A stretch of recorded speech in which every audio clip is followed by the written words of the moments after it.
ਗੁਜਰਾ ਮਾਰ ਛੜੇ 3 ਗਨਮੈਨ ਤੇ ਦੋ ਉਹਨਾਂ ਦੇ ਰਿਸ਼ਤੇਦਾਰ ਕਿਉਂਕਿ ਕਿਸਾਨ ਨੇ ਫਾਇਰਿੰਗ ਇੰਜ ਹੀ ਜਾ ਕਰ ਇੰਜ ਕਰ ਲੰਘਦੇ ਮੇਰੇ ਪਿੰਡ ਦੇ ਕੋਲੋਂ ਦੀ ਲੰਘਦਿਆਂ ਨੇ ਫਾਇਰਿੰਗ ਕੀਤੀ, ਅੱਗੋਂ ਅਗਲਿਆਂ ਸਮਝਿਆ ਸਾਡੇ ਤੇ ਫਾਇਰਿੰਗ ਹੋ ਗਈ, ਲਾ ਹੋ ਗਈ। ਉਹਨਾਂ ਨੂੰ ਪਤਾ ਕਿ ਭੰਬੜ ਕੇ ਕਿਸਾਨ ਨੇ ਆਪਣਾ ਪੋਟਾ ਲਾ ਛੜਿਆ, ਚੌਧਰੀ ਸਾਹਿਬ ਬੰਦੇ 5 ਕਤਲ ਹੋ ਗਏ। ਮੋਦੀ ਵਿਰਕ ਸਮਝਿਆ ਮੇਰਾ ਵਿਆਹ ਕੱਖ ਕੰਡਾ ਨਹੀਂ, ਉਹਨੇ 22 ਬੰਦੇ ਚੋਰੀ ਮਾਰ ਛੜੇ।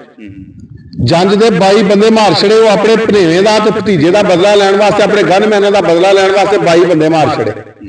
ਜਿਹੜੀ ਇੱਕ ਥੱਪੜ ਤੋਂ ਸ਼ੁਰੂ ਹੋਈ ਸੀ ਨਾ, ਉਹ 22 ਤੇ 5 27 ਤੇ ਇੱਕ ਪਹਿਲਾ 28। ਲੋ ਜੀ ਕਤਲੋ ਗਾਰਤ ਸ਼ੁਰੂ ਹੋਏ ਨੇ। ਉਹ ਲੋਕੋ ਮੈਂ ਤੁਹਾਨੂੰ ਇੱਕ ਗੱਲ ਦੱਸਣੀ ਚਾਹਨਾ, 45 ਕਤਲਾਂ ਤੋਂ ਬਾਅਦ ਵੀ ਮੱਠਿਆ ਹੋ ਕੇ ਬਹਿਣਾ ਜੇ। ਪਹਿਲੇ ਗੈਰਤ ਖਾ ਕੇ ਕੋਈ ਛੋਟੀ ਮੋਟੀ ਕੋਈ ਭੈਣ ਭਰਾ ਗੱਲ ਕਰ ਵੀ ਛੜੇ ਨਾ, ਤੇ ਹੱਥ ਜੋੜ ਕੇ ਕਿਸੇ ਕੋ ਵਕਤ ਨੂੰ ਟਾਲ ਲਿਆ ਕਰੋ। ਇਹ ਕਤਲੋ ਗਾਰਤ ਵੜ ਗਏ ਤੇ ਨਾ ਨਸਲਾਂ ਬਚਣੀਆਂ ਜੇ, ਨਾ ਜ਼ਮੀਨਾਂ ਬਚਣੀਆਂ ਜੇ, ਕੱਖ ਕੰਡਾ ਨਹੀਂ ਜੇ ਬਚਣਾ। ਮੇਰੀ ਗੱਲ ਤੇ ਆਖੇ ਲਾ ਕੇ ਨਾ, ਖੁਦਾ ਦਾ ਵਾਸਤਾ ਜੇ ਟਾइम ਨਾਲ ਭੈਣ ਭਰਾਵਾਂ ਦੀਆਂ गलतफहमियां दूर करके आपे आप ठीक कर लो।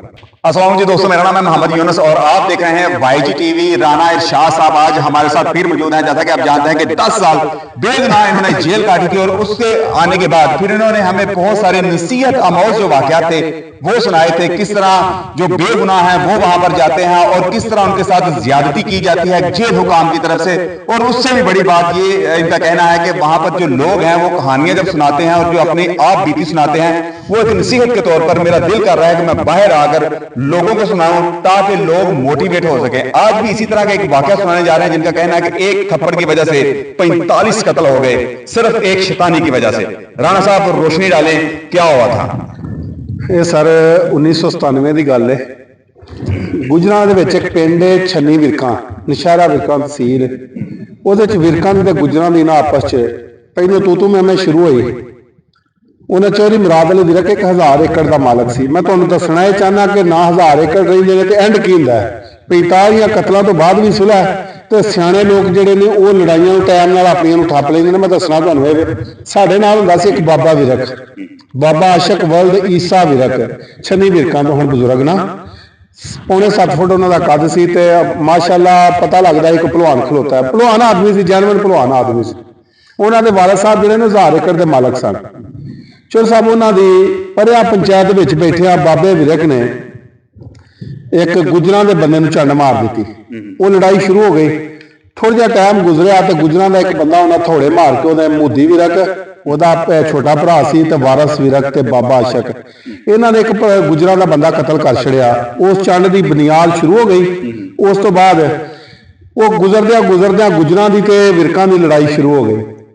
ਤਕਰੀਬਨ ਟਾਈਮ ਹੋ ਗਿਆ ਕਿ ਦੋਵਾਂ ਬੰਦਿਆਂ ਨੇ, ਤਗੜੇ ਬੰਦੇ ਸਨ, 1000 ਏਕੜ ਦੇ ਮਾਲਕ ਫਿਰ ਤਗੜਾ ਬੰਦਾ ਹੀ ਹੁੰਦਾ, ਗੁਜਰ ਵੀ ਤਗੜੇ ਸਨ। ਉਹਨਾਂ ਦੇ ਪਿੰਡ ਦੇ ਵਿੱਚੋਂ ਦੀ ਬਰਾਤ ਲੰਘਣ ਲੱਗੀ ਤੇ ਜਿਸ ਤਰ੍ਹਾਂ ਮੋਦੀ ਵਿਰਕ ਦੇ ਜਿਹੜੇ ਗਨਮੈਨ ਸਨ ਉਹਨਾਂ 'ਚ ਇੱਕ ਸ਼ੈਤਾਨ ਬੰਦਾ ਪਿਆ, ਉਹਨੇ ਉਹਨਾਂ ਦੇ ਪਿੰਡ ਦੇ ਸਾਹਮਣੇ ਜਾ ਕੇ ਤੇ 4 ਫਾਇਰ ਕਰ ਛੜੇ। ਗੁਜਰਾਂ ਸਮਝਿਆ ਗਿਆ ਅੱਜ ਸਾਡੇ ਨਾਲ ਫੇਰ ਸਾਡੇ ਤੇ ਹਮਲਾ ਹੋ ਗਏ ਨੇ, ਇੰਨੀਆਂ ਗੱਡੀਆਂ ਨੇ। ਪਰ ਉਸ ਬੰਦੇ ਨੇ ਕੋਈ 4 ਫਾਇਰ ਕੀਤੇ। ਗੁਜਰਾਂ ਨੇ, ਗੁਜਰ ਕੁਦਰਤੀ ਇਕੱਠੇ ਬੈਠੇ ਸਨ, ਉਹਨਾਂ ਚੋਰ ਸਾਹਿਬ ਗੁਜਰਾਂ ਨੇ ਅੱਗੋਂ ਹਮਲਾ ਕਰ ਦਿੱਤਾ।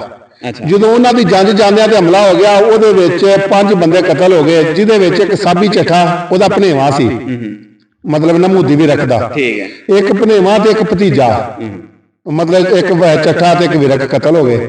5 ਬੰਦੇ ਗੁਜਰਾਂ ਮਾਰ ਛੜੇ, 3 ਗਨਮੈਨ ਤੇ ਦੋ ਉਹਨਾਂ ਦੇ ਰਿਸ਼ਤੇਦਾਰ। ਕਿਉਂਕਿ ਕਿਸਾਨ ਨੇ ਫਾਇਰਿੰਗ ਇੰਜ ਹੀ ਜਾ ਕਰ ਲੰਘਦਿਆਂ ਜੀ ਮੇਰੇ ਪਿੰਡ ਦੇ ਕੋਲੋਂ ਦੀ ਲੰਘਦਿਆਂ ਨੇ ਫਾਇਰਿੰਗ ਕੀਤੀ, ਅੱਗੋਂ ਅਗਲਿਆਂ ਸਮਝਿਆ ਸਾਡੇ ਤੇ ਫਾਇਰਿੰਗ ਹੋ ਗਈ, ਲਾ ਹੋ ਗਈ। ਉਹਨਾਂ ਨੂੰ ਪਤਾ ਕਿ ਭੰਬੜ ਕੇ ਕਿਸਾਨ ਨੇ ਆਪਣਾ ਪੋਟਾ ਲਾ ਛੜਿਆ, ਚੌਧਰੀ ਸਾਹਿਬ ਬੰਦੇ 5 ਕਤਲ ਹੋ ਗਏ। ਮੋਦੀ ਵਿਰਕ ਸਮਝਿਆ ਮੇਰਾ ਵਿਆਹ ਕੱਖ ਕੰਡਾ ਨਹੀਂ। ਫਿਰ ਪਲਾਨਿੰਗ ਸ਼ੁਰੂ ਹੋ ਗਈ ਕਿ ਹੁਣ ਇਹਨਾਂ ਨੂੰ ਛੱਡਣਾ ਨਹੀਂ ਗੁਜਰਾਂ ਨੂੰ। ਮਤਲਬ ਕਰਦਿਆਂ ਟਾਈਮ ਇੱਥੇ ਇੱਕ ਦਿਨ ਆ ਗਿਆ, ਐਸਾ ਇੱਕ ਦਿਨ ਟਾਈਮ ਆਇਆ ਕਿ ਉਹਨਾਂ ਦੀ ਇੱਕ ਜੰਜ ਗੁਜਰਾਂ ਦੀ ਚੜ ਗਈ। ਚੌਧਰੀ ਸਾਹਿਬ ਗੁਜਰਾਂ ਦਾ ਫਿਰ ਨਾਕਾ ਲਾ ਲਿਆ ਮੋਦੀ ਵਿਰਕ ਨੇ। ਮਤਲਬ ਉਸ ਵਕਤ ਦੀ BBC ਦੀ ਖਬਰ ਹੈ, 1998 ਦੀ ਗੱਲ, ਜਾ ਕੇ ਤਸਦੀਕ ਕਰ ਲਿਓ, ਨੈਟ ਤੋਂ ਕਿਲੋ ਚੈੱਕ ਕਰ ਲਿਓ। ਮੈਨੂੰ ਇਹ ਗੱਲ ਉਸ ਬੰਦੇ ਨੇ ਸੁਣਾਈ ਹੈ ਜਿਹੜਾ ਉਸ ਟਾਈਮ ਤੱਕ ਪੌਣੇ 7 ਫੁੱਟ ਕੱਦ ਦਾ ਮਾਲਕ ਤੇ ਬਾਬਾ ਆਸ਼ਕ। ਉਹਨੇ ਆਖਿਆ ਜਦੋਂ ਉਹ ਪਿੰਡ ਦੇ ਕੋਲੋਂ ਫਿਰ ਮੋਦੀ ਨੇ ਕੀਤਾ, ਮੇਰੇ ਛੋਟੇ ਭਰਾ ਨੇ ਮੋਦੀ ਵਿਰਕ, ਉਂਝ ਨਾਂ ਉਹਦਾ ਅਰਸ਼ਦ ਸੀ, ਮੋਦੀ ਵਿਰਕ ਨੂੰ ਆਉਂਦੇ, ਉਹਨੇ 22 ਬੰਦੇ ਚੋਰੀ ਮਾਰ ਛੜੇ।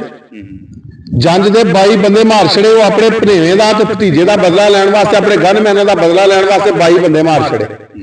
ਜਿਹੜੀ ਇੱਕ ਥੱਪੜ ਤੋਂ ਸ਼ੁਰੂ ਹੋਈ ਸੀ ਨਾ, ਉਹ 22 ਤੇ 5 27 ਤੇ ਇੱਕ ਪਹਿਲਾ 28। ਲੋ ਜੀ ਕਤਲੋ ਗਾਰਤ ਸ਼ੁਰੂ ਹੋ ਗਈ। ਚੋਰ ਸਾਹਿਬ ਇੱਕ ਬੰਦੇ ਨੂੰ ਜ਼ਿੰਦਾ ਛੱਡ ਛੜਿਆ ਤੇ ਜਾ ਕੇ ਆਖਿਆ ਜਿਹੜਾ ਗੁਜਰ ਪਿੱਛੇ ਬਚੇ ਨੇ ਨਾ ਉਹਨਾਂ ਨੂੰ ਦੱਸੇਗਾ ਮੋਦੀ ਵਿਰਕ ਆਇਆ ਸੀ। ਉਹਨੇ ਆਪਣਾ ਕੰਮ ਕਰ ਛੜਿਆ, ਫਿਰ ਹੋਏ ਨੇ ਸ਼ੁਰੂ ਹੋਏ, ਫਿਰ ਅੱਗੋਂ ਕਤਲ ਕਰਦਿਆਂ ਚੋਰ ਸਾਹਿਬ ਕਦੇ ਉਧਰੋਂ 2 ਮਰ ਗਏ, 2 ਉਧਰੋਂ ਮਰ ਗਏ, ਜ਼ਮੀਨਾਂ ਵਿਕਦੀਆਂ ਗਈਆਂ। ਜਦੋਂ ਬਾਬਾ ਵਿਰਕ ਜਿਹੜਾ ਨਾ ਉਹ ਫਿਰ ਇੱਕ ਕਤਲ ਦੇ ਵਿੱਚ ਅੰਦਰ ਟੁਰ ਗਿਆ, ਮਤਲਬ ਉਹਨੂੰ 25 ਸਾਲ ਸਜ਼ਾ ਹੋ ਗਈ। ਉਦੋਂ ਤੱਕ 45 ਕਤਲ ਹੋ ਚੁੱਕੇ ਸਨ ਤੇ ਬਾਬੇ ਰਾਂ ਨਮਾਜ਼ ਕਦੇ ਨਾ ਛੱਡੀ, ਤਾਜਤ ਕਦੇ ਨਾ ਛੱਡੀ, ਤੇ ਅਸਾਂ ਕਦੇ ਕਦੇ ਆਖਣਾ ਬਾਬਾ ਜੀ ਘਰ ਤਬਾਹ ਕਰਵਾ ਕੇ ਹੁਣ ਆ ਕੇ ਨਮਾਜ਼ਾਂ ਨਹੀਂ ਛੱਡਦੇ।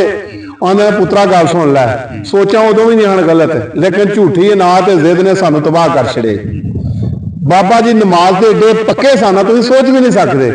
ਉਸ ਤੋਂ ਬਾਅਦ 2018 ਚ ਬਾਬਾ ਅਸ਼ਕ ਵਿਰਕ ਜਿਹੜਾ ਉਹ ਰਿਹਾ ਹੋ ਕੇ ਆਇਆ, 25 ਸਾਲ ਕੈਦ ਕੱਟ ਕੇ। ਹੁਣ ਜਦੋਂ ਘਰ ਮੁੱਕ ਗਿਆ ਏ, ਹੁਣ ਸੁਲ੍ਹਾ ਕਰਕੇ ਦੋਵੇਂ ਘਰ ਆਪਣੇ ਆਪਣੇ ਘਰ ਅਮਨ ਨਾਲ ਬੈਠੇ ਨੇ। ਉਹ ਲੋਕੋ ਮੈਂ ਤੁਹਾਨੂੰ ਇੱਕ ਗੱਲ ਦੱਸਣੀ ਚਾਹੁੰਦਾ, 45 ਕਤਲਾਂ ਤੋਂ ਬਾਅਦ ਵੀ ਮੱਠਿਆ ਹੋ ਕੇ ਬਹਿਣਾ ਜੇ। ਪਹਿਲਾਂ ਹੀ ਗੈਰਤ ਖਾ ਕੇ ਕੋਈ ਛੋਟੀ ਮੋਟੀ ਕੋਈ ਭੈਣ ਭਰਾ ਗੱਲ ਕਰ ਵੀ ਛੜੇ ਨਾ ਤੇ ਹੱਥ ਜੋੜ ਕੇ ਕਿਸੇ ਕੋ ਵਕਤ ਨੂੰ ਟਾਲ ਲਿਆ ਕਰੋ। ਇਹ ਕਤਲੋ ਗਾਰੇ ਚ ਵੜ ਗਏ ਤੇ ਨਾ ਨਸਲਾਂ ਬਚਣੀਆਂ ਜੇ, ਨਾ ਜ਼ਮੀਨਾਂ ਬਚਣੀਆਂ ਜੇ, ਕੱਖ ਕੰਡਾ ਨਹੀਂ ਜੇ ਬਚਣਾ। ਮੇਰੀ ਗੱਲ ਤੇ ਆਖੇ ਲੱਗ ਕੇ ਨਾ ਖੁਦਾ ਦਾ ਵਾਸਤਾ ਜੇ ਟਾइम ਨਾਲ ਭੈਣ ਭਰਾਵਾਂ ਦੀਆਂ गलतफहमियां दूर करके आपे आप ठीक कर लो। नाज़रीन, राना शाह साहब हमारे साथ मौजूद थे। जैसा कि आपने इन्होंने एक बड़ी मोटिवेशनल वीडियो हमें बताई है और ये भी बताया है कि जेल में वो लोग नशई डकैत से ज्यादा झूठी अना पर कत्ल करने वाले, गैरत के नाम पर कत्ल करने वाले, इन लोगों से ये जेलें भरी पड़ी हुई हैं। और गुजारिश ये है कि जब एक दफा बंदा इस पटरी पर चढ़ जाता है और थाने कचहरी में चला जाता है तो उसके पास वापसी का रास्ता बहुत मुश्किल होता है। जैसा कि उन्होंने बताया कि बाबा विरक 18 साल जेल काट गया है, 18 साल जेल काटने के बाद और 45 कत्ल करवाने के बाद फिर आके सुलह की है। तो नाज़रीन, कहीं छोटी मोटी नोक-झोंक हो जाए तो उसे दरगुजर किया करें, और अगर दरगुजर नहीं भी होती तो उसे किसी न किसी तरीके में मैनेज किया करें। ये हरगिज नहीं हो सकता कि ये जिंदगी इतनी कीमती है, इसको रायगा ऐसे नहीं किया जा सकता। जज़ाकल्लाह।